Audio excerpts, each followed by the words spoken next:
கர்த்தராகிய இயேசு கிறிஸ்துவின் நாமத்தினாலே அன்பின் வாழ்த்துக்கள்.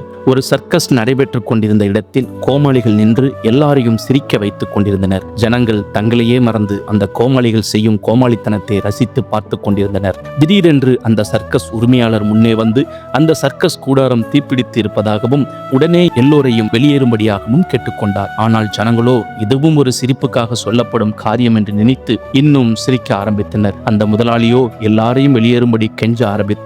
பின்னர் தான் மக்களுக்கு புரிய வந்தது அது சிரிப்புக்காக அல்ல, நிஜம்தான் என்று. ஆனால் ஏற்கனவே கொட்டகை முழுவதும் தீப்பிடித்து விட்டபடியால் உயிர் பிழைத்தவர்கள் மிகவும் குறைவானவர்களே.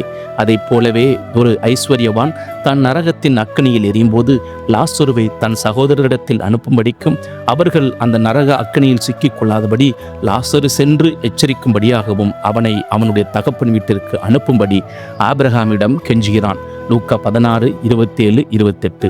ஆபிரகாம் அவனை நோக்கி, அவர்களுக்கு மோசேயும் தீர்க்கதரிசிகளும் உண்டு, அவர்கள் செவி கொடுக்கட்டும் என்றான். அதற்கு அவன், அப்படியல்ல தகப்பனாகிய ஆபிரகாமே, மரித்தோரிலிருந்து ஒருவன் அவர்களிடத்திற்கு போனால் மனம் திரும்புவார்கள் என்றான். அதற்கு அவன், அவர்கள் மோசேக்கும் தீர்க்கதரிசிகளுக்கும் செவி கொடுக்காவிட்டால் மரித்தோரிலிருந்து ஒருவன் எழுந்து போனாலும் நம்ப மாட்டார்கள் என்று சொன்னான் என்றார். லூக்கா 16:21-31 வரை. எத்தனை சோகமான காட்சி! அத்தனை நாட்கள் பூமியில் இருந்த நாட்களில் தன்னுடைய சகோதரர்கள் மேல் இல்லாத கரிசனை நரகத்தில் எரியும் போது அந்த ஐஸ்வர்யவானுக்கு வருகிறது. ஆனால் ஏற்கனவே காலம் கடந்து விட்டபடியால் ஒன்றுமே செய்ய முடியாத நிலைமை.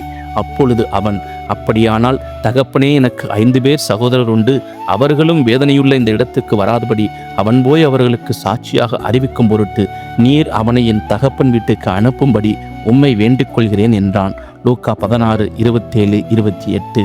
இந்த நிரந்தரமில்லாத வாழ்க்கையில் நாம் பணம், பேர், புகழ் என்று வாழ வேண்டும் என்று ஆசைப்பட்டு கர்த்தராகிய இயேசு கிறிஸ்துவை நித்திய ஜீவனை நமக்காக கொடுத்தவரை மறந்துவிட்டு வாழ்ந்தோமானால் நமக்கும் அந்த நபரை போல நரகத்தில் நிரந்தரமாக இடம் கிடைக்கும் என்பதை மறந்துவிட வேண்டாம்.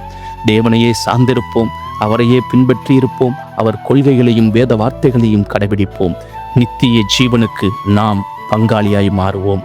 கர்த்தர் தாமே உங்களை ஆசீர்வதிப்பாராக. கர்த்தர் நாமம் மகிமைப்படுவதாக. ஆமேன்.